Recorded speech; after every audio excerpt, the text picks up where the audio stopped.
కళ్ళ నిండా కుళ్ళుతో నిన్ను చూసే వాళ్ళకి నీ కష్టంతో పనిలేదు. మనసు నిండా ప్రేమతో నిన్ను చూసే వాళ్ళకి నీ లోపాలతో పనిలేదు.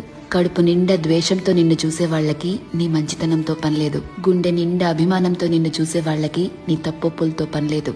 రక్తం నిండా కోపంతో నిన్ను చూసే వాళ్ళకి నీ పశ్చాత్తాపంతో పనిలేదు. వీళ్లే కాదు, నీ చుట్టూ ఉన్న ఇంకో 100 మంది నిన్ను 100 రకాలుగా చూడొచ్చు. వాళ్ళందరూ వాళ్ల లోపల ఉన్న ఎమోషన్తోనే నిన్ను చూస్తారు. నిన్ను నిన్నుగా చూడగలిగేది ఆ పైవాడి తర్వాత నువ్వు మాత్రమే.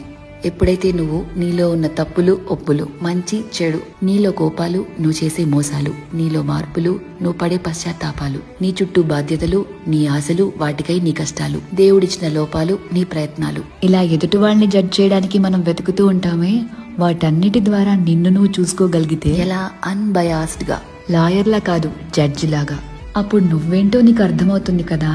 అదే సెల్ఫ్ అవేర్నెస్ అంటే. సెల్ఫ్ అవేర్నెస్ నీకు చాలా ప్రశాంతతనిస్తుంది. ర్యాండమ్ గా ఎవరిని ఏమీ అనలేవు, ఎందుకంటే నీకు తెలుసు ఎవరి తుఫాన్లు వాళ్లకుంటాయి లోపల అని. ఒకరిని జడ్జ్ చేయటం చాలా ఈజీ.